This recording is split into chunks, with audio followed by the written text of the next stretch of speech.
Shalom shalom, ku mazina y'iwanje ni Pastor Nahimana, wherever you are, je m'appelle Pastor Nahimana, ayo niyo mazina y'iwanje papa na mama bampaye, ariko nyitwa technicien cyangwa nyitwa Timothée cyangwa Israel hanga ry'Imana, ayo yose n'amazina y'iwanje. So guys, ninje nkuriye White Vision Company irimwo amaservice agiye atandukanye ya photography, videography, design, murabizi neza ko barimo na TV online, ubonye tugiye kuba tulansa n'ikindi gikorwa gishasha cha live streaming canke diffusion en direct. OK, en français on dit ça.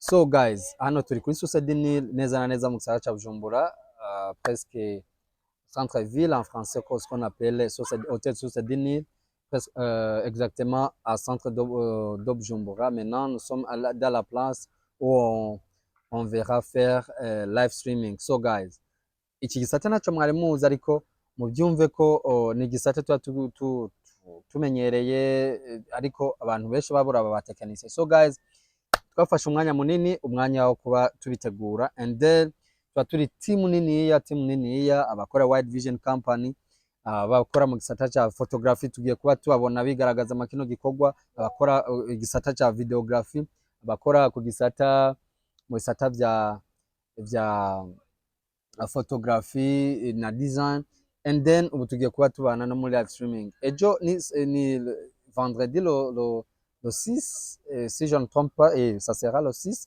twaje kuri terrain turi mwijoro aho tuje gucekinga network yiwacu ntabwo biri high, ariko we can try now to do something now to grow up now. Tukoze update twako turaraba ingene connection imeze. So nta ribi umutekinisiye ahari hose no kwiyaranje. So guys, nta kindi ndabasaba no kubaka hope kuri twebwe kuko bikora neza. Ubishaka link izobiri kiraca kuri White Vision TV, muzoyibona ku ma platform yacu ya FB pages, IG page, aho hose tuzatwiko turahaca, and then muzoyibona. Then trust us please, muduhe icyizere. Ibi by'ukuri ntitwe tumenyereye, ariko if uri ngahi Bujumbura, if uri hanze y'igihugu, aba diaspora baba bashaka service, mumenye ko tuyilanshije officially. Yo behind camera anyibukije, as soon as possible we have now Starlink na izo dufasha ku bintu vya network. Urabona ko ibiri hasi mu buryo bumwe cyangwa ubundi tuba dushaka kubaha ama image ziba ziri muri full HD. Urumva ko dufise network itari high bizotugora. So je nk'umutekinicien, je ndi mu designer, ndi mu photographe, ndi mu videographe, byose mba ndiko ndabikora, ariko maybe ivyo byose tegeza kuba dufise ingene tubikora. So dufite rero kundi niniya, maybe ejo muzoyibona aho tuzoba turiko turachiringa with some interviews nezizoja kuri White Vision TV.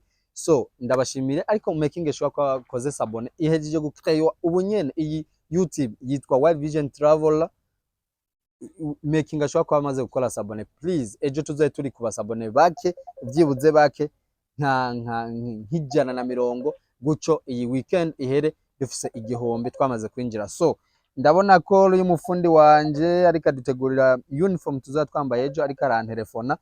Ndabashimire cyane rero mwe muri ko muratura muri mu gihugu hagati muri Bujumbura. So guys, abantu muri East Africa, aba diaspora bari Africa, Europe, Australia, Canada, USA, mwese daram, thank you. Ku mazina y'wanyu ni Pastor Nahimana, the one and only, ku gashapo mba nimereye kundi kuntu.